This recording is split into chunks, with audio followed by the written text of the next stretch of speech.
Welcome back to FreightWaves Now for today's edition of The Round Table. We're sitting here with Randy Mullet and with Lauren Smith, both coming to us out of Washington with some ideas on what the state of Washington looks like as we head into the end of this year. And when it comes to freight, it's a little bit of a messy situation as Congress really can't get their act together with what to do with a lot of things. I feel like freight is kind of low on the priority list right now. So guys, thank you for joining us here to kind of wrap it up. This is the last conversation that we're going to have like this for 2023. When we reconvene in 2024, we will officially be in that true election year. So Randy, let's start with you and give me just kind of your general thoughts on where we sit headed into the end of the year. Well, I think that at the end of the year, it's going out with a bang, and we're in as crazy a position as we were at the beginning of the year. The House has gone home. But the Senate is hanging behind, trying to get a deal done on immigration that's combined with funding the wars in both Israel and Ukraine. So they were supposed to be gone. They're hanging back, trying to get that done. I don't have any great confidence that that's going to happen. Then they'll come back in January. They'll start all over again on this war funding stuff and the immigration stuff, border, I should call it. And then right after that, we bump up against the government running out of money and having to do either new spending bills or another extension. Lauren, are you seeing basically that same exact thing? It's the House is gone, the Senate's still trying to get work done, but they're really just kind of out of time. Well, they're definitely out of time. I think the good news is they did get the National Defense Authorization Act resolved. So you have the defense authorization, that's done.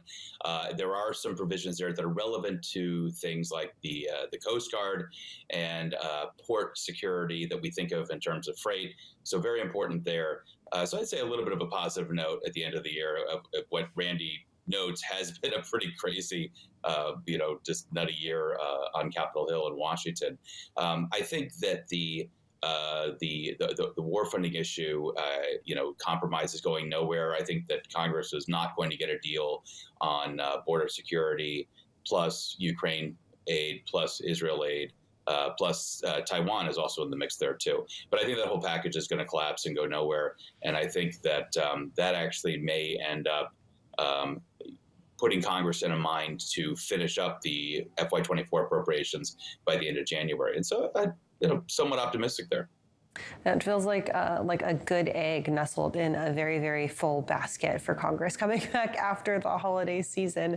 When it comes to freight itself, obviously we've seen some pretty headline-making news about things coming out of Washington, but with very little forward progress on that. Obviously, at the end of November, Biden announced his supply chain resiliency plan, and that had a lot of things that wanted to be accomplished. But as we mentioned, not a lot of time to do so. We are now underneath 365 days of an election year. Assuming he's going to be the Democratic frontrunner, do we think that this is kind of an opportunity for him to maybe posture a little bit on what his plans would be for re-election, or is there actually any need on or any merit on that could actually get done for some of his initiatives? Lauren, we'll start with you.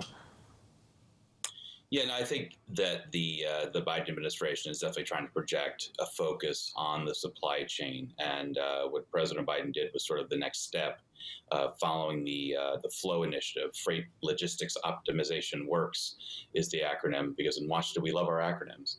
And that was the original supply chain initiative from the Biden team. And now we're seeing sort of, a more muscular, let's get all of the cabinet agencies involved. Let's get the doors opened on this new Office of Multimodal Freight at the Department of Transportation. That was part of the 2021 infrastructure bill. So I think trying to sort of show that there's a real focus on the supply chain. I think that is actually geared specifically towards the election year. Although if President Biden is reelected, he may have an opportunity to do a second infrastructure bill, because I think that Congress is going to reopen the issue in 2027, regardless of who wins the presidential election, actually. So with that, any funds that have been allocated either from the infrastructure bill or from this now Supply Chain Resiliency Act, is there an opportunity? Have any of those funds actually been released? Have we started to see any progress being made? And is there an opportunity for some of them to be released as we head into 2024, Randy? I think that there is an opportunity for some, but primarily everything that's been released so far has been nibbling around the edges. It's been to study things, to start a permitting process. These things take an awful lot of time. It's one of the things that, whether you believe that they're doing it for political reasons or not, the Republican Congress is working overtime on oversight of the spending out of the infrastructure bill, mostly because it's not happening.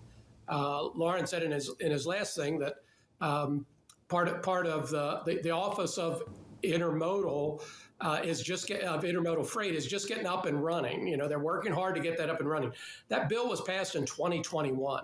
So I think that is the sort of time lag that we're spending in. So a lot of this is posturing.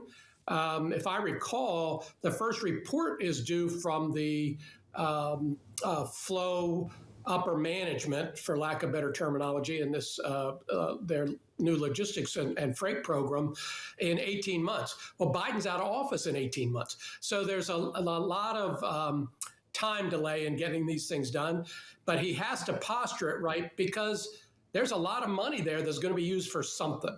And we just got to make sure it's used for the right stuff and that it gets out of the government and into the hands of people that can actually make things happen.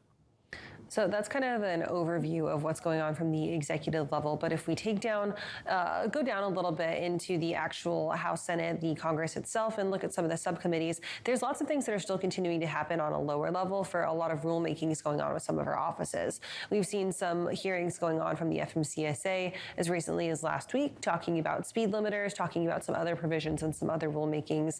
Are there any big news, or is there any big news coming out of any of these smaller agencies that we think are going to be big-time issues headed into 2024, Lauren?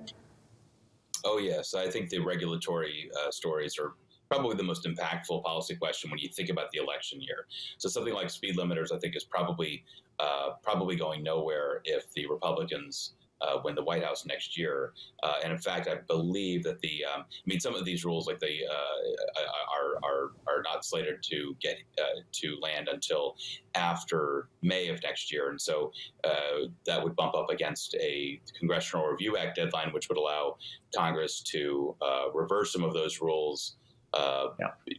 Which is a weedier process. But I think those regulatory stories are actually very important around the edges of freight, and particularly trucking, going into next year.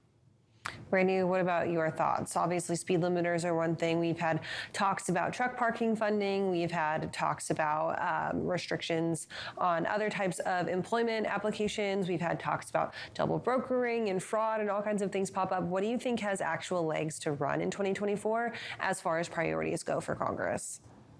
So I agree entirely with Lauren. It's going to shift from a congressional thing to an agency thing. The agencies smell blood in the water or are fearful that they're going to be out of a job if the administration changes. So they're going to work like crazy in the first 6 months of this year to get their agendas through. For me, I think that the two biggest things are around electrification and the environmental consequences that go along with that for the trucking industry and probably the rail industry and the ports as well. And then the second thing is independent contractor ruling and what constitutes an independent contractor, probably on the national level. Those are the two things I'm watching closest in the first 6 months. So let's pivot one last time now to go ahead and talk about the judicial branch. There are some very big issues that are impacting trucking that would have the opportunity to be taken up in the Supreme Court this year, thinking mostly about the broker carrier liability case that we've now seen 3 separate and very distinct rulings from district courts on. Do we think that has any now priority for the Supreme Court going forward? Do we think that we could potentially see a ruling on broker carrier liability going forward? Who do you want to answer it, Kaylee? Both of you. I'll start with you, Lauren. Go ahead.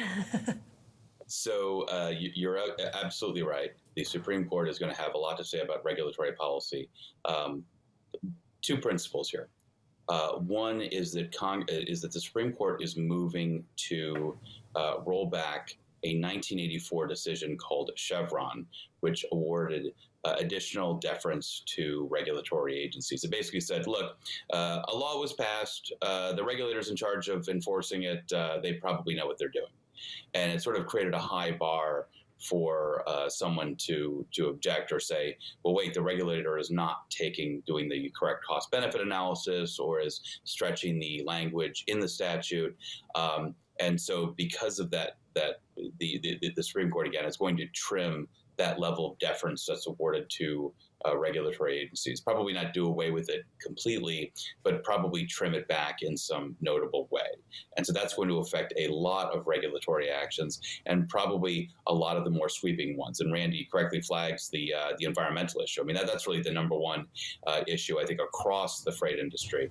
But when you think about the broker-dealer question, the second principle I'd look at with respect to the Supreme Court is, which side is the little guy on? Whether it's sort of everyone's sort of focused on the liberal versus conservative, war in the Supreme Court. But generally speaking, when there's a side of the issue that's sort of more like here's the little guy's getting stepped on in some way, that's where the Supreme Court ultimately oftentimes will tilt again, irrespective of left versus right. Sort of saying if you have a small business that's being unfairly punished by a bureaucracy, or if it's an individual worker that's being mistreated by a larger entity, that's where the Supreme Court usually comes down. And so I think that would be my yardstick for sort of trying to guess at that one. Randy, really quickly, anything to add on that one? No, but I think that Lauren's particularly right in that if that Chevron decision is overturned, that changes the way regulatory agencies have to think about everything that they do from a legal perspective. It's going to be interesting to see what takes precedent and what actually matters headed into our 2024 legislative year. Guys, thank you so much for joining us. Happy holidays, and we'll talk to you guys next year. Thank you, Kaylee. Thanks so much, Kaylee. Bye-bye. All right, we're going to go ahead and take a quick break. We'll be back to wrap up today's episode of Freight Waves Now right after this.